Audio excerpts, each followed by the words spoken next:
October 25th, 9:47 a.m. District Court, Defendant Lobby, number 3. Yeah, my butterflies have butterflies in their stomach.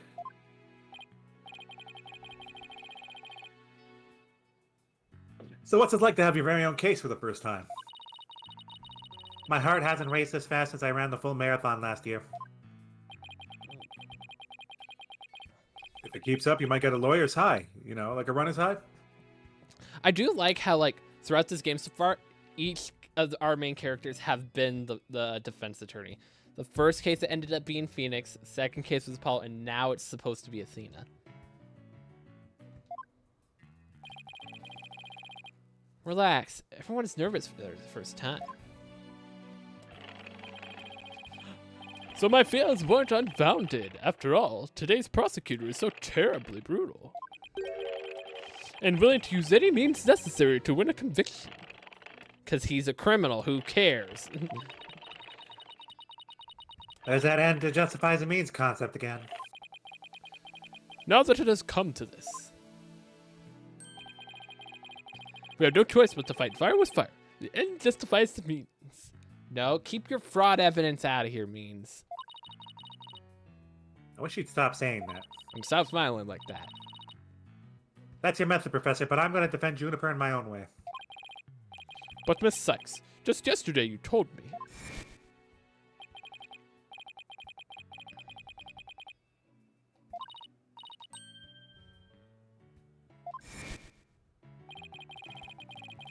But if the trial proceeds in the same manner and ends the same way as the mock trial, would you not lose everything you've worked hard to gain? Well, I'll just have to make sure that doesn't happen then, won't I? My, but aren't you a stubborn one? Well, I suppose you will have to learn from your own inefficiency in a hard way. Grr.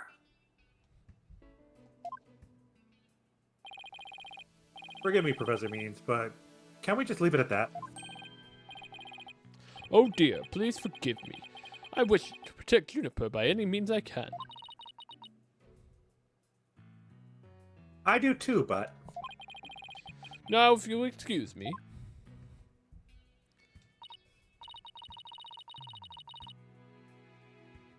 Thanks to him, I'm feeling more pressure than before.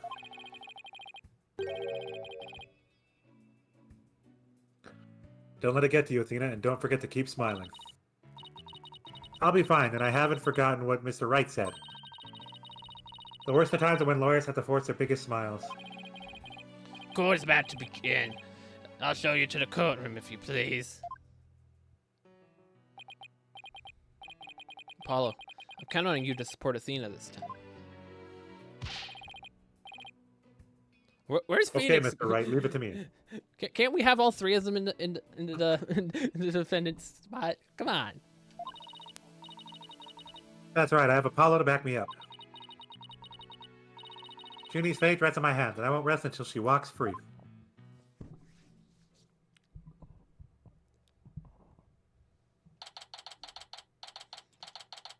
October 25th, 10 a.m., District Court, Courtroom number 4.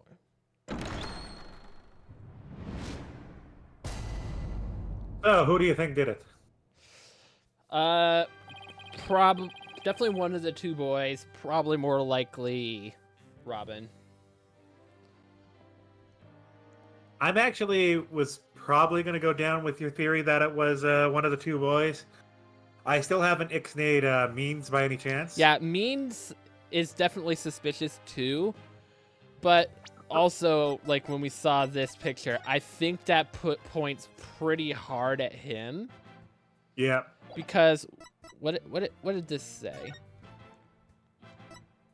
He's the art guy, right? So Yeah, he had paint. But how, like, did he know about the performance after?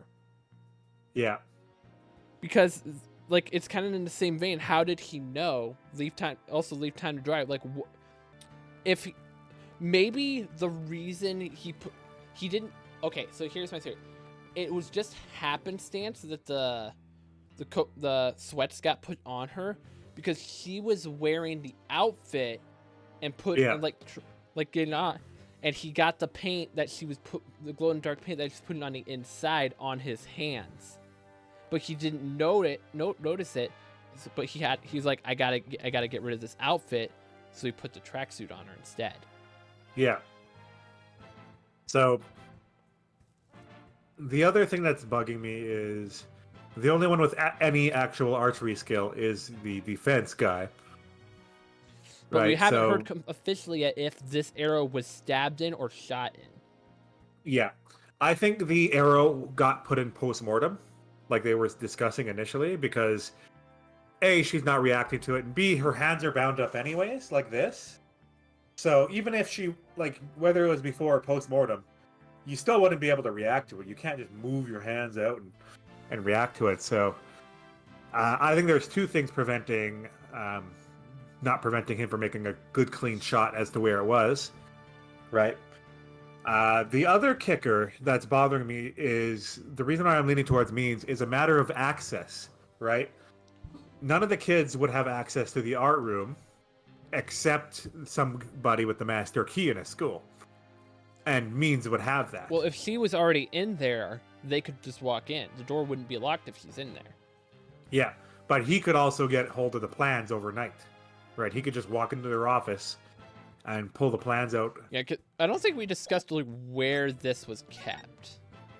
Yeah.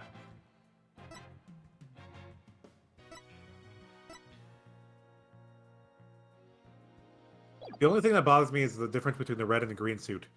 Yeah. Right? And that's another thing that points towards... someone not in the know. Like, if it was Yeah. Juniper, she would know it's the red suit. Yeah. Like, why the wrong color? Anyway. Let's go.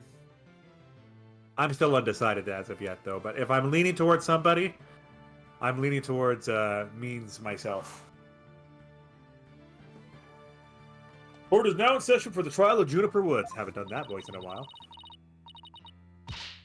Athena Sykes, defense team leader, is ready, Your Honor. That didn't sound very confident. You sure you're okay? I'll be fine. Your boldness. I know. As usual, I'm going to deliver an opening statement. This case is crystal clear. I see no need to explicit further. Now summon the witness. Okay. You just skipped the opening statement. Is there something the matter? Please do share your boldness. Whatever gave you that idea, bailiff? Please call our first witness. And now we don't even get an opening statement.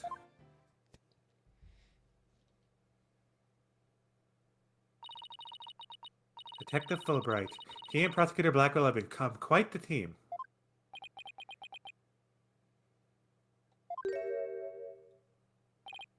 Oh, right. Case brief. Leave it to me. Yes, let the defective charge, everyone's favorite friend in justice, explain. What was that just now? It's like he and Blackwell are totally in sync. Well, I don't think they're capable of mind melding, if that's what you're thinking. All right, Detective Fulbright, would you please explain the case to the court? Professor Court's body was discovered on 24th of October at approximately 2:30 p.m. She was murdered with this all. I have it here. The victim's blood and the defendant's prints were both discovered on it. So it's the real one.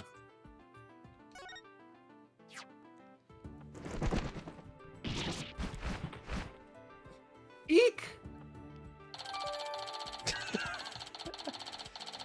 Here, I will send my friend Taka to you to give you this autopsy report. Estimated time of death between 6 and 8 p.m. Wait, what? What?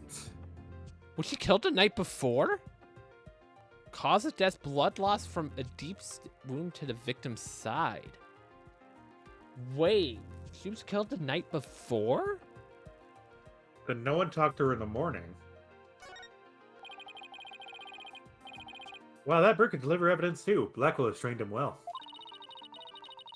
Maybe Blackwell should train him not to mess with people's hair while he's at it.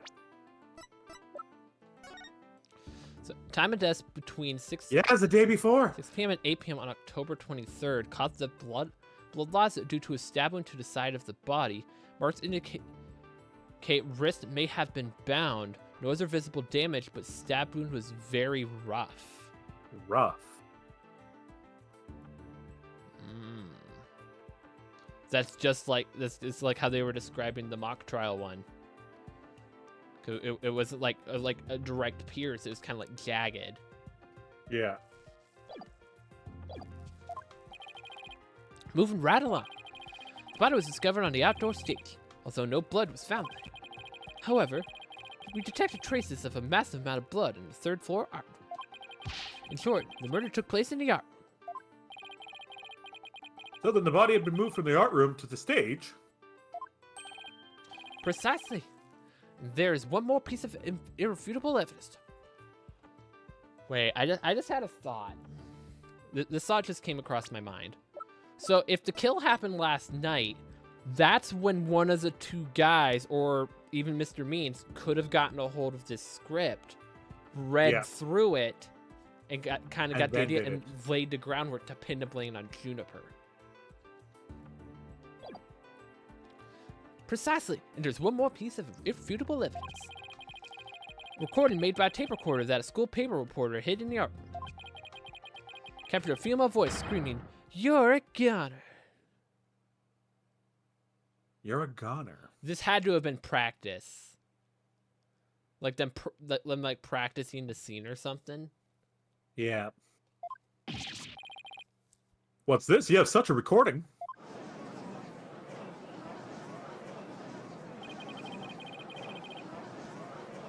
Must be from the tape recorder Miriam mentioned. Why is this the first we heard of a death threat at the moment of the murder? Silence!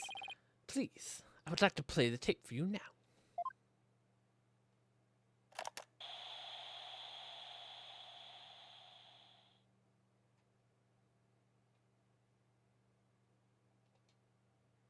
You're a goner.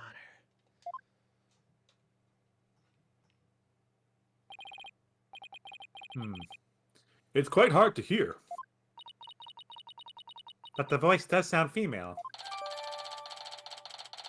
The question is the voice actually Juniper's or is it Miriam's? Ooh, we don't know. Or is it the victim's? The noise and low volume of the voice have made voice print analysis all but impossible. And you haven't identified the voice as belonging to the defendant. Not so fast. After all, voice print analysis isn't everything. The victim was killed at night and discovered in the afternoon the next day. Question is, when was the body moved? Oh, I know.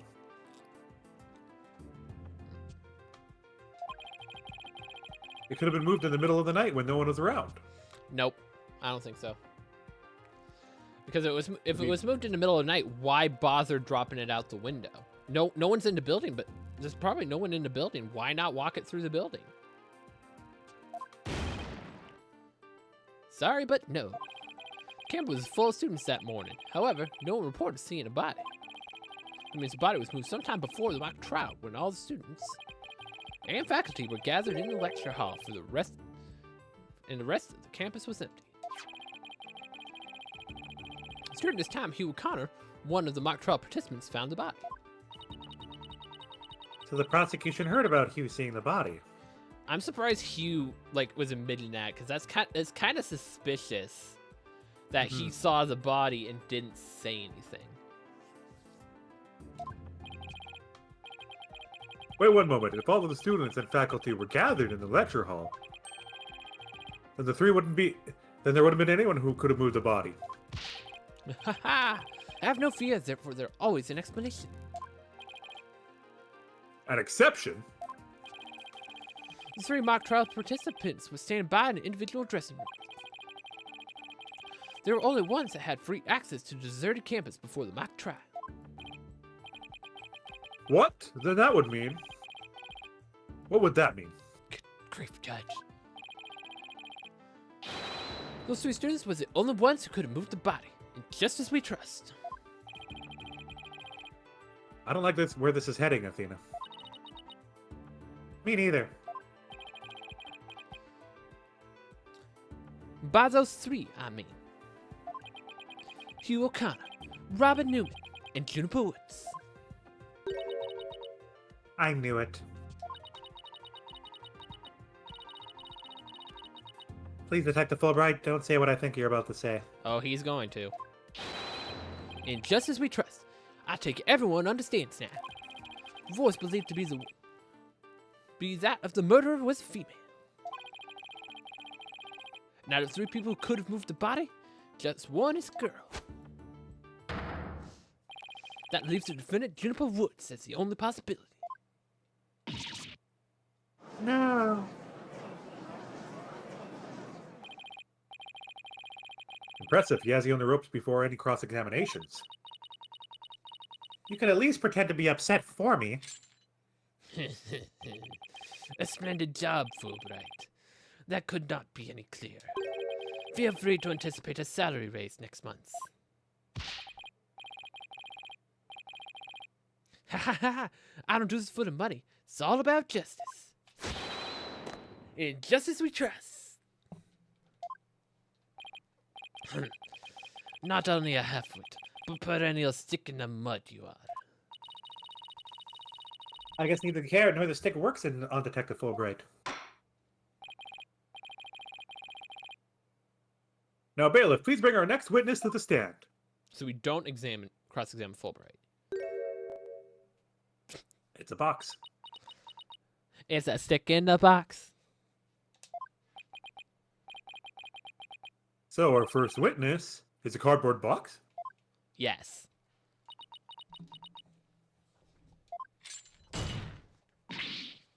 Yeah!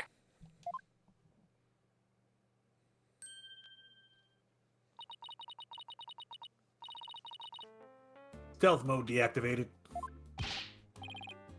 Oh my, the box has hands! Smile, Your Honor.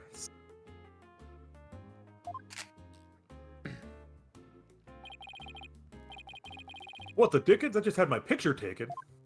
That would not be allowed in a normal court of law. Miriam Scuttlebutt, senior at the Legal Academy. I'm a reporter on the judge course. Juniper's been a bad girl. I'll tell you all about her crimes. Might I ask whether you could come out of that box? Will I get any more scoops if I blow my cover? So the answer is no. After all, covert action is an undercover reporter's bread and butter. But testimony from a faceless witness is highly irregular. A former ninja I met in a clink said that exposing those who work in the shadows is to pass the death sentence upon them. Okay, so Blackwell's clearly like, I don't want you to know. That's not important. Why? Oh my, I never thought of it that way. Very well, if it would spare a life, I'll make a special exception this time. A former ninja in prison. Holy Shinto! How can the judge believe this load of crock? Now, your testimony, please. Oh, but take care not to reveal your face. Got band-aids all over him. Yeah, I noticed that bandage, actually. The murder weapon happened to be exactly like Juniper's mock trial script. Up until the mock trial began, only Professor Court and Juniper knew the script's content. But Professor Court's sudden decision not to use the script sparked Juniper's murderous rage. Juniper has to be the killer. She has a motive, and the murder is just like her script. That last statement, I have a problem with it. The one before that, the one we were. The murder is just like a script. Could such a thing be true? Compare a script to the murder case and the crime scene photos, then you'll see. This is so simple. Even an ape posing as a decrepit old judge could understand it. Only the victim and the defendant were privy to the script. Ergo, the defendant is the killer. Furthermore, in the art room, where the crime supposedly occurred, the witness's script, along with an envelope on which "use" was written, were found. This proved the accused's script had been rejected the day before the mock trial. She pressed the victim to use her script. An argument ensued, and then the fatal stabbing. Well, that makes perfect sense. What now? Prosecutor Blackwell has all his ducks lined up in a row. He's really on a roll now. He's like a pit bull once it sinks its teeth into you.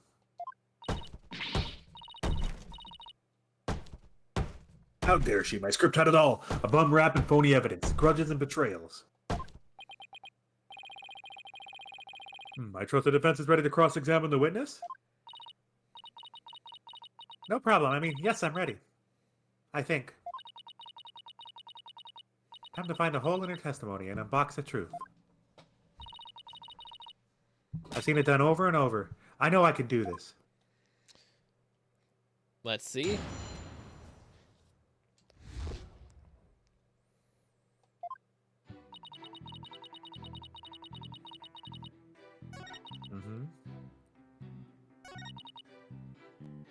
This is what I was curious about, because like, Juniper did say she changed it, but then She went with it. Court she did say court changed it back, but she seemed fine with it. Like Juniper didn't have a problem with it. It's like she just wanted to try to favor the prosecution more, but Professor Court said no. How do you know that Professor Court wasn't going to use her script? The Aniat room where the heinous crime took place. An envelope marked "use" and Miriam Scuttlebutt's script were found. Wait. Why is Miriam's script there then?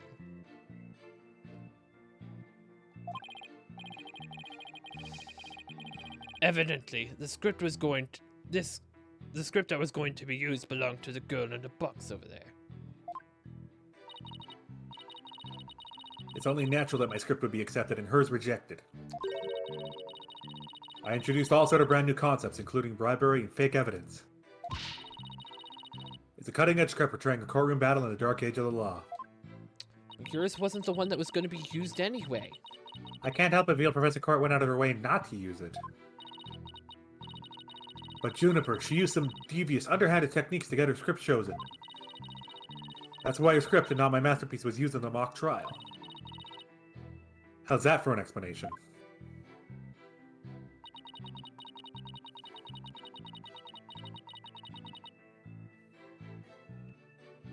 I think we need to prove that our murder is not like the script. I think we just present a script here, because there is some inconsistencies.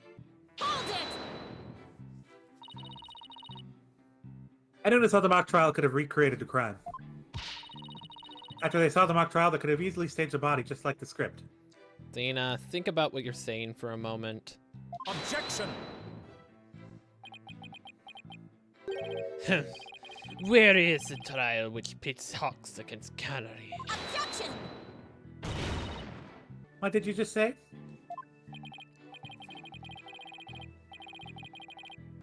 He's still so worried he should try something less.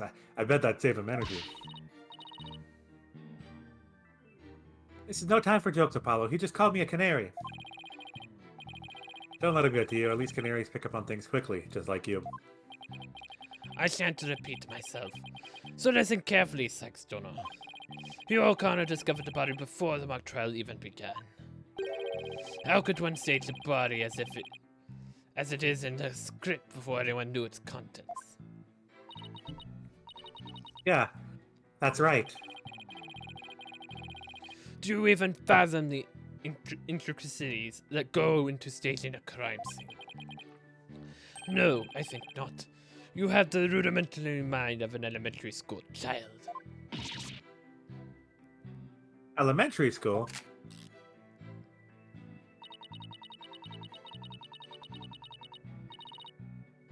Reporter's testimony throws attorneys Athena Sykes for a loop. The perfect caption. How marvelous! A vote in the newspaper is just a thing to boost your brand. In a school paper, seriously? Anyone can see the similarities between the script and the case. But that doesn't mean Junie's a killer. I know it's frustrating, Athena, but we don't have much to go on at this point. All you can do is relentlessly press the witness and hope you find a hole. Okay, got it. Press relentlessly, right. Alright, so keep pressing. Got it. Hold it! There must be places where the script and the case diverge. Don't sweat the details. The kind of stress will give you wrinkles. Objection! I'm not worried. My skin is as fair as silk. Objection! Nobody cares like Donha. Huh? Indeed, you are quite the fair. Fairly desperate. Objection! What did you just say? Black Hole really turned that one around on you. Tisk, whose side are you on? Hurry up and think of a clever comeback. Oh, easy there, Athena. Now you listen to me.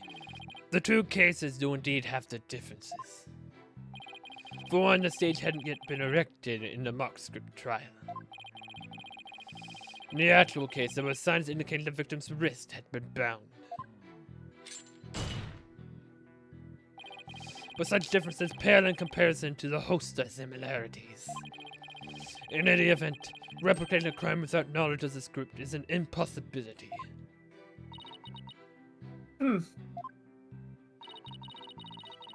Looks like I won't be passing this off as coincidence. So what a total burn. Try again, why don't you, pawn of woods?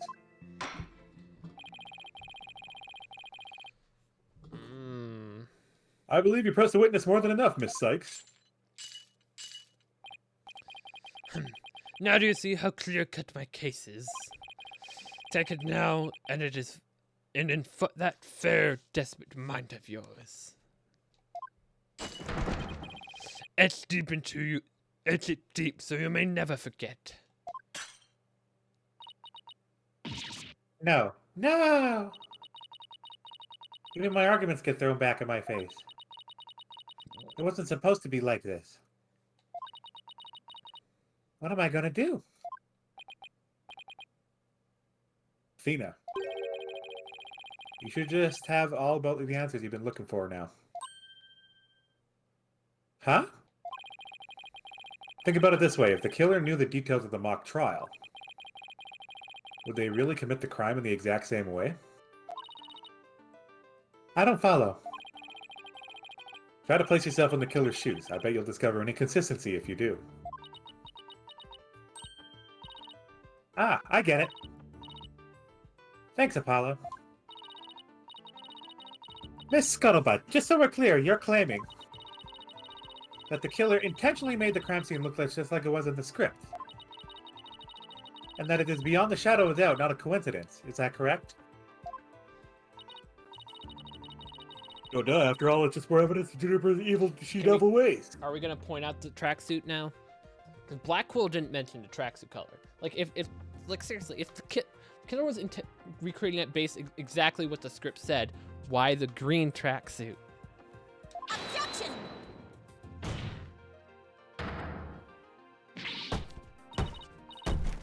What'd I say? What'd I say? Our client made the crime scene look just like the script. Something known only to her? That would not just be foolhardy, but completely irrational. That too. It makes no sense. What do you mean? It makes no sense that, like, there's limited knowledge of this script. Let me commit my own crime based exactly on what's written here. Come on. Yes, Miss Sykes. Please tell this court what you mean by irrational. It wouldn't make any sense for Judy to mimic her own script on purpose because it would make her the culprit.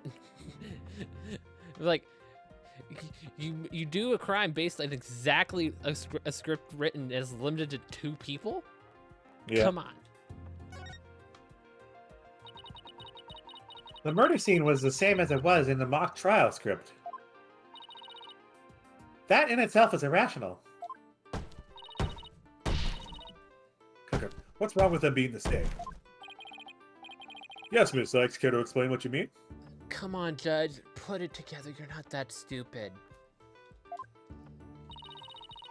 Okay, let's say for argument's sake that Miss Woods is the killer. If so, then... what reason would she have to intentionally make the actual murder mimic her own script? That's easy. She's admitting that she was the... Ah. That's right. If she had really done that, it would have been like the proclaiming to the world that she was the killer. So we would what we would actually have here is evidence of someone trying to frame our client. Cut. Okay, so it actually is a girl. Yeah. It was definitely a girl. The body was found the day of the mock trial. In short, the day the details were revealed. So it would be completely inconceivable for the murder to go exactly like the script. Don't let it get to your head just yet. Objection! It would seem Justice Dono's comrade-in-arms has finally drawn her sword. However, the blade is dull, and it shall remain so until you master its use. Enough with the stupid sword metaphors already. There's a perfectly good reason for the inconsistency of which you speak. She was doing it on purpose, you know. She wanted to ensure that no one would know that it was her. Because why would someone do something so stupid? Reason? What reason? Must I spell out everything? You are what people today call high maintenance.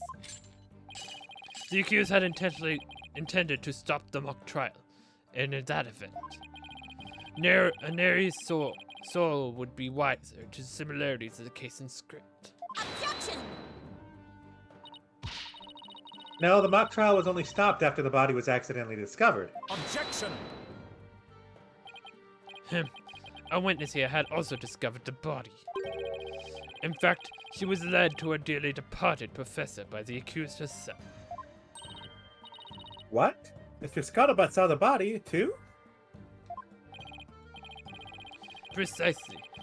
And with the discovery of the body, the mock trial ought to have been cancelled. Wait, so you didn't call the police? Nope, I kept it secret from my biggest scoop.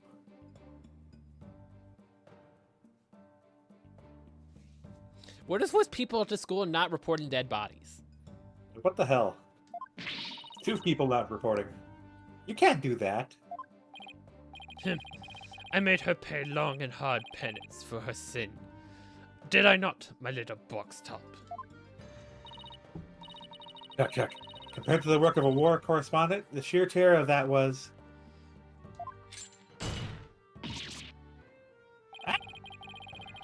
Geez, I wonder what the Twisted Samurai did to her. Block off all the holes in her box. And spin her like a top while Detective Fulbright crackled in delight?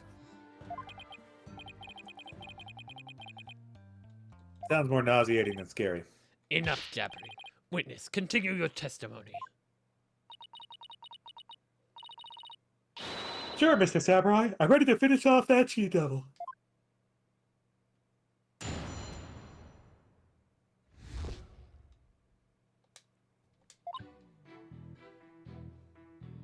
Oh, hold up. I didn't actually skip one, right? Nope. I snuck into Juniper's dressing room while everyone is out in the lecture hall. Juniper had changed in her stage costume. I asked, "What are you doing?" When suddenly she fled into the hallway as if she wanted me to follow her. I followed her all the way to Professor Court's body. She led me right to it. I'm positive it was Juniper because she was wearing the costume that she had made. No. Just because you saw the outfit doesn't mean it was her. And remember the paint? Remember the paint? Hold it! Why did you withhold such key testimony? God, what's that supposed to mean? Athena, you haven't even started your cross-examination. I know, but her testimony points her as being a potential suspect. Well, I don't think Professor Blackwell is... No, wait, I bet he's already thought of that. The witness left the lecture hall to sneak into Miss Wood's room before the mock trial? That means she, too, could have moved the victim's body. Yeah. The prosecution's claim no longer has any ground to stand on. You There's the idiot. bird. Now. No need to ruffle your feathers, so. When you squeal like that, squeal like a little brat, it agitates Taka. Do you want him to pick your eyes out? No, thanks. You listen here. The witness has a perfectly good alibi.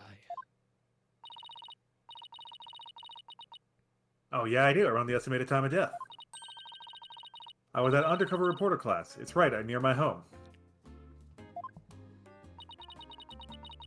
Undercover reporter class?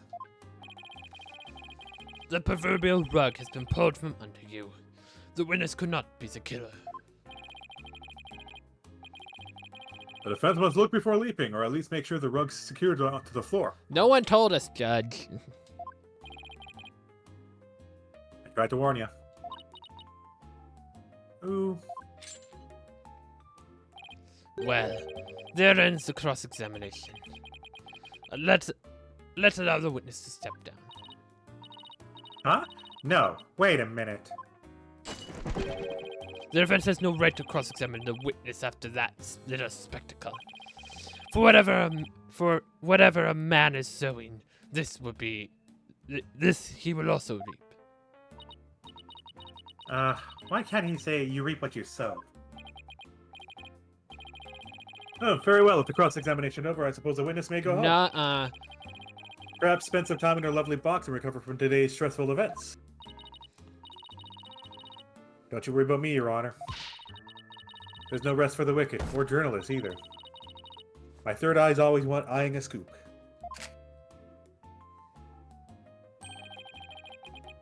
She's always eyeing a scoop. Well, back to the trenches. Bye-bye. Hold it! Not so fast, Miss Scuttlebutt. Apollo? Now Apollo's jumping the gun. There's just one thing I'd like to ask. Did you take a picture of the victim's body? And if not, why not?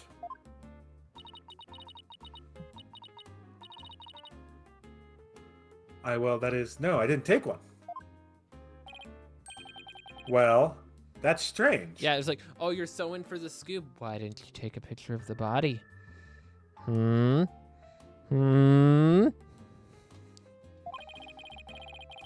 wouldn't you take a picture if you're always eyeing a scoop? Cook. Did you or didn't you really see the victim's body?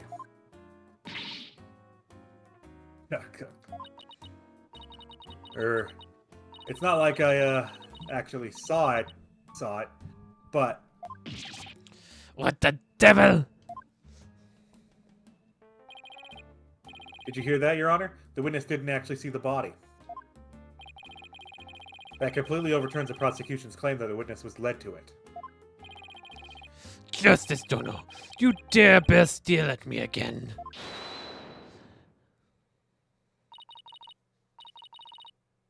Nice try, Boy Wonder. So what if I didn't see the body? The fact remains that Juniper led me there. Feast your eyes on this.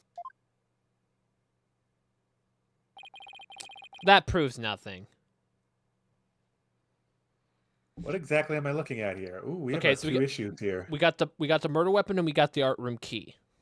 Both right there.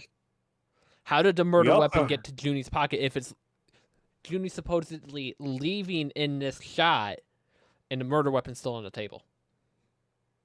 We actually are missing something even bigger. There's no paint on it. Yeah.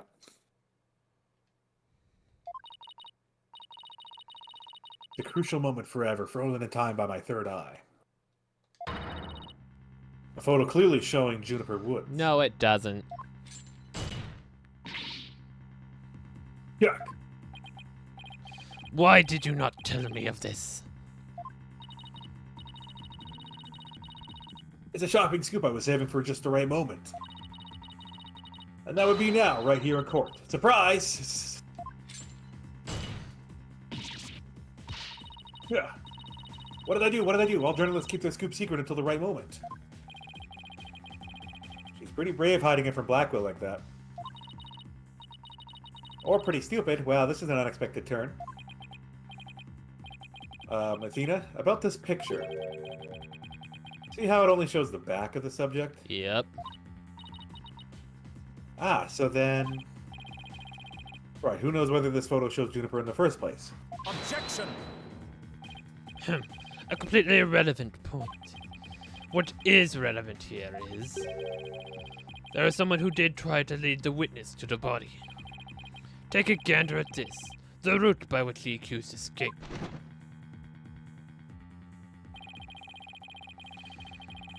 The witness pursued the accused this way after she fled the dressing room.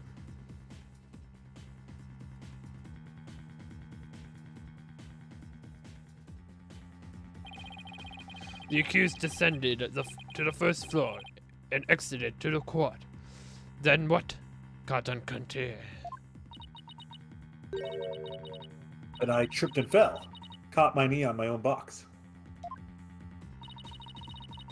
She stand under a box even while running after someone? Sounds difficult. Recall that the body was already there, for Hugh O'Connor had already seen it. She was trying to show someone the body because she wanted to stop the mock trial. Hold it! Huh? But if the facts have changed, that's all the more reason to cross-examine the witness. The defense has a point there. Very well, you may proceed with your cross-examination.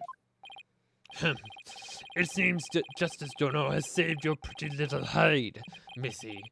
For now, at least. Yeah, guess I pulled that off somehow.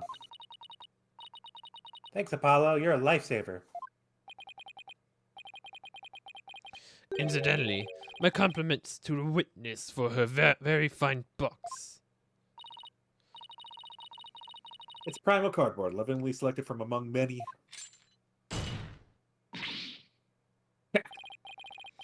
Tell another lie or hide another fact from me. And I shall put it to the torch. I will burn your box down.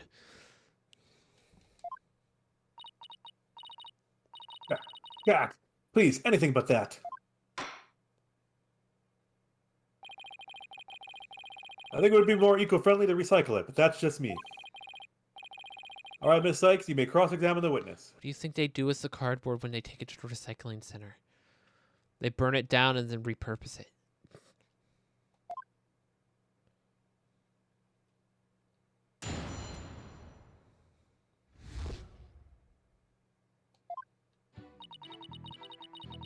I snuck into Juniper's dressing room while everyone was in the lecture hall. Juniper had changed into her stage costume. I asked her, "What are you doing?" That's it right there. Honestly. When suddenly she fled into the hallway and if she wanted me to follow her. I followed her all the way to Professor Court's body. She led me right to it. I'm positive it was Juniper because she was wearing this costume that she had made. It's either that one or Statement 2. I think it's going to be this. We don't actually have a much of a back shot, but like it's clearly missing the holes. Like we wouldn't see the glow in the dark paint, but we would definitely see the holes. Either one. Objection! Miss Scuttlebutt's sole basis for identifying her client as the figure in this photo is the fact that it shows someone in Mr. Wood's stage costume. Well, it is Juniper's costume, so that must be Juniper in it. It's clear cut. No, this is Ace Attorney. We've seen this multiple times. The person in the costume's never the suspect. No, that's where you're completely mistaken. What? This is the design drawing of our client's stage costume. Oh my, what a wonderful creation. The constellations are extraordinary. I'm glad you noticed. The stars are precisely what's important here. In the drawing, there are constellations all over the outside of the costume. But there's not a single star in the costume in the photo. Oh, then that means, what exactly?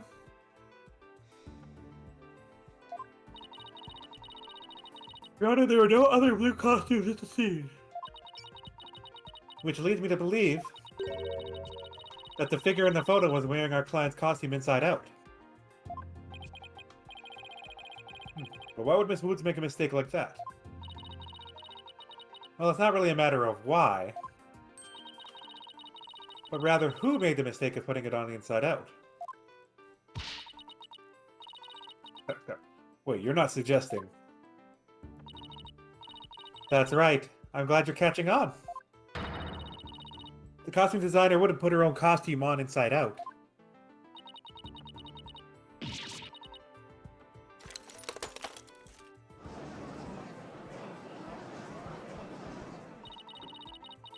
Wouldn't, like, some of those pairs of scissors be considered bringing a weapon into a courthouse?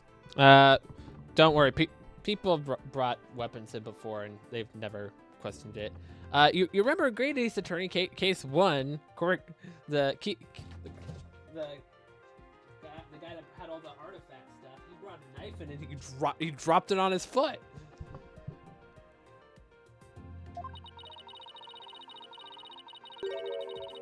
Doesn't believing you had a scoop when you really didn't make it to you as a failure as a reporter? A failure as a reporter?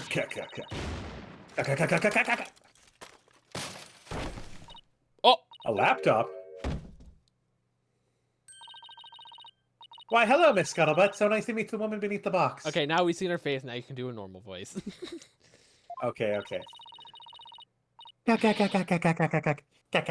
You didn't see nothing.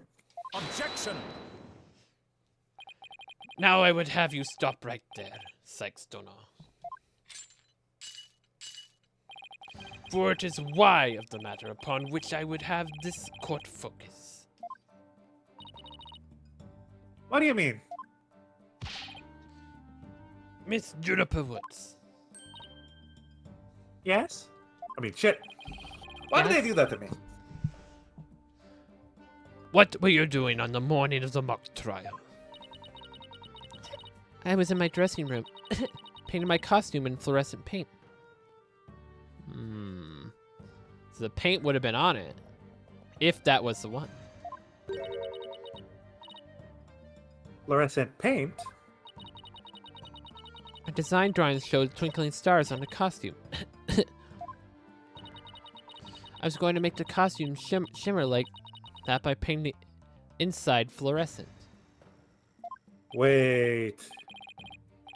We just probably proved Newman innocent because he was probably painting with her. Well, she hasn't said he was. True. She would have said he was with her. Because also, like, it's kind of weird. But, like, so I think what's going to happen here is the prosecutor's going to be like, aha, so the paint was on the inside, not on the outside. And like, no, we'd still see the holes for the light to come out, though. Floor, what was that again? Fluoride? Did your costume have cavities? Not fluoride, fluorescent, as in glowing. The paint would make it glow in the dark. Yes, so you applied that to the inside of the costume. And then...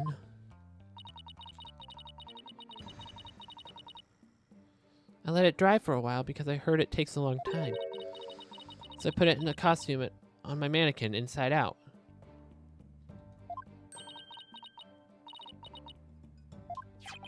Oh, You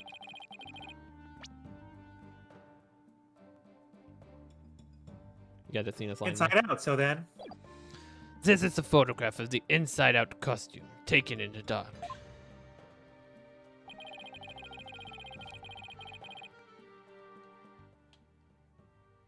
What, like a fingerprint or what? Might be a handprint, because it's kind of like a hand. Yeah.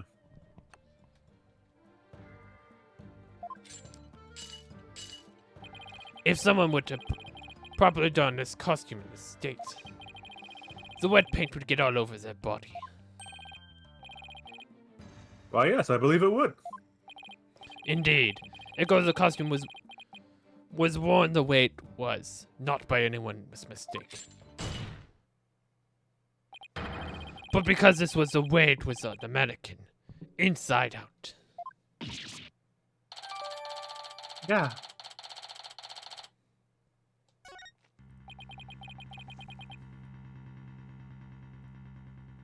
Figures he would have a photo. Actually, that points to Newman even more. Yeah, because of the Because he had it on. handprints. Yep. Did we just fall into his trap? Yeah, I bet Blackwell had it all planned out.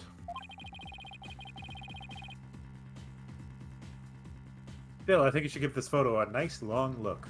We got it. Oh, please tell me you found something that doesn't add up. Look at the chest area. It kind of looks like handprints to me. Hey, you're right. Well, Junie would know better than to touch it while the paint was still wet. Objection! I believe the term to describe your thought process is wishful thinking. After all, if the master painter makes mistakes, why not rank amateurs such as accused? Objection! So basically, you're saying my claim requires evidence to back it up. Evidence? That shouldn't be a problem, right? After all, you've come this far. Has it, like, one thing the defense should be able to ask here is, like, has the handprint been tested for fingerprints? Because, like, there should be, like, a thumbprint there. Just because I've come this far doesn't mean I've thought of everything through, though. What? You mean you've just been bluffing? What did you expect me to do? I'm sick of losing to this guy. But you're right, there's only one thing left to do at this point. And that's to present some evidence. Pronto. A showdown, is it? I'll gladly accept.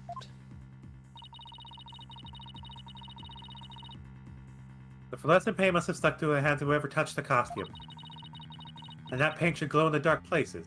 Okay, so I don't think it's gonna be Robin then, because we're bringing it up now. But he's definitely involved in some way, like he had to have taken it and ran with it. So I just need to carefully check every last piece of evidence. These evidence shows who touched the costume. Definitely the news article. Take that! A school newspaper? Interesting. Take a look at the photo where the lights are dimmed and the spotlight is on Miss Woods. Observe Mr. Newman's hand in the photo as he stands at the prosecutor bench. As you can see, it's glowing, just like Mrs. Woods' fluorescent paint. It is glowing, quite brightly I might add. But why would he put fluorescent paint on his hands for the mock trial, you may ask?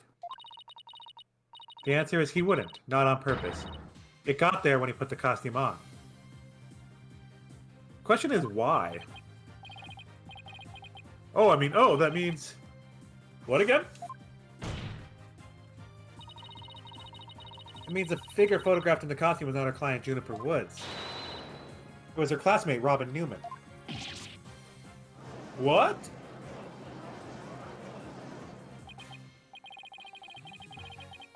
You think you're actually able to prove that? Well, you never know what's going to happen next at the thrill of the courtroom. You think he would have noticed the paint on his hands when he was in that dim part of the trial? Like that seems like something he would notice. Like you would see your hands glowing, you'd be like, "What the heck?" So then, does that mean that Robin is our man? I don't think so. At this point, I don't think it's too early. That's certainly how it looks. That is a smug look on his face, though. Like, look at that. Damn.